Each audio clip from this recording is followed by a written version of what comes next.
Nah, I agree with you on that one, man. So let's talk about like your last 2 years at Maryland. You know, at this point, you the man on campus. You the leader. Like, just what was your whole mindset then? It's different. I think we all can attest to this.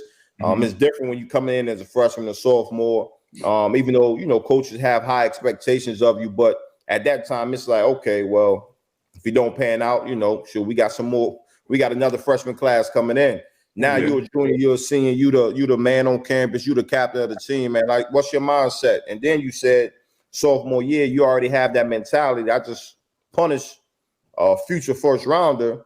Now I think I can go to the league. I know I can go to the league. Like, what's your mindset them last 2 years? Yeah, so I came out as a true junior for the draft. And that year I broke the record at Maryland for a single season that still stands to this day. It was standing since 1972. I got 13 and a half sacks that year. But you had to jump out. Yeah. But it wasn't even that though, y'all. Like, fellas, for real, it was a point in time where, me and my mother and I, we was hurting for bread. We didn't have money like that. And I remember it vividly. I forget. I think it was like a spring practice, something like that. She picked me up. I was like, Mom, I'm hungry. Like, can I see your car? I'm trying to go get some food real quick. So next to Maryland is Greenbelt Mall. You know what I'm saying? It's like 10 minutes away. So we went to Greenbelt Mall. I'll never forget it. I went to Jersey Mike's, and I was hungry as hell. So I grabbed a sandwich. And as soon as I swiped the card, it was a Capital One card. I'll never forget. That shit said decline. And I did it again. I was like, oh, 1 second. I think it's something wrong. Decline. So I told the cashier, I said, I'll be right back. I got the wrong card. So I walk into the car. I'm like, Ma, your card just declined. And she was like, Yannick, I told you, like, we don't got it right now. You know what I'm saying? So I told her, Ma, don't even worry about that shit. So I go to the NFL after the season. Man, I took that shit to a whole nother level with the grind, bro. Like, I was like, I would never see my mother hurting again, bro. Like, that shit hurt me as a man to see my mom not have the funds to be able to, show love to me. So I took myself to take it to a whole nother level that year. Wow. That's real. That's as real as it gets right there, man. So obviously you go out there and ball out. I'm on the field, break the record still standing. And now you are prepping for the draft. You're getting ready for the draft. Obviously another time in your life where you got to focus, which you sound like you went into that college with that mindset.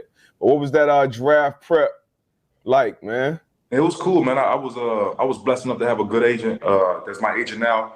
And he just gave me the game before I even went to the combine, like how to do certain things, like, giving people secrets, like how to chug that water and put that weight on before you had to get on the scale, like a decent everything. And, I feel like, not to get off topic, but me and Adisa, we had fell out, like, I think my second or third year, we had fell out. He wasn't my agent. And then when I got with certain other people, I realized that it wasn't coming from a genuine place. So I to this day that me and Adisa went back like this. That's my agent. And I just feel like he really helped me groom me as a professional athlete before I even got drafted. He just gave me game, what these teams are looking for, what to say, what not to say. Give these guys eye contact when you're in the meeting rooms. Don't show no kind of fear. You know what I'm saying? He groomed me the right way. Yeah. Real talk. So, coming, preparing for the draft, Adisa putting you on game. Did you know it was going to be Jacksonville?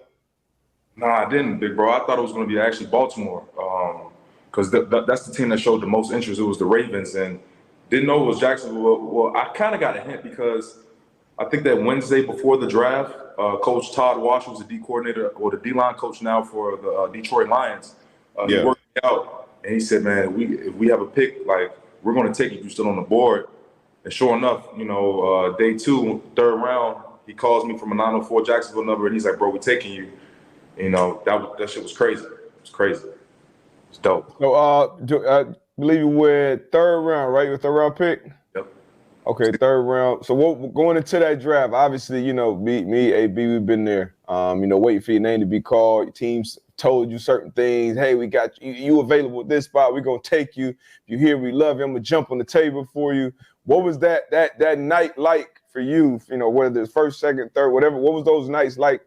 Just waiting to hear your name called, and then once you hear that name called, obviously, you think about Mom Dukes, the family.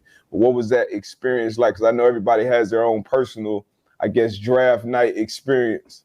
I mean, it was just crazy to me. You know, I knew I wasn't going day one just based off your agent to tell you your projection if you're going to be a day 2 or day 3 guy. So I knew I was in the day 2 area guy. So as I seen guys going off the board, you know, I was starting to get a little bit, you know, depressed because I'm like, man, I had better stats than this dude, and they picking guys in my position before me. You know, I felt some kind of way. So I was mad. Everybody was in the family area in the living room, and I just go to the kitchen, and my mom, she was the only one that followed me. She was like, what's wrong? And I'm like, man, this is some bullshit. You know what I'm saying? I see all these guys that didn't produce as much as me in college, and they getting picked up. And then showing up that 904 number called, man. It was divine timing. And I was Todd Wash on the other end telling me I was about to be a Jaguar. So it was lit.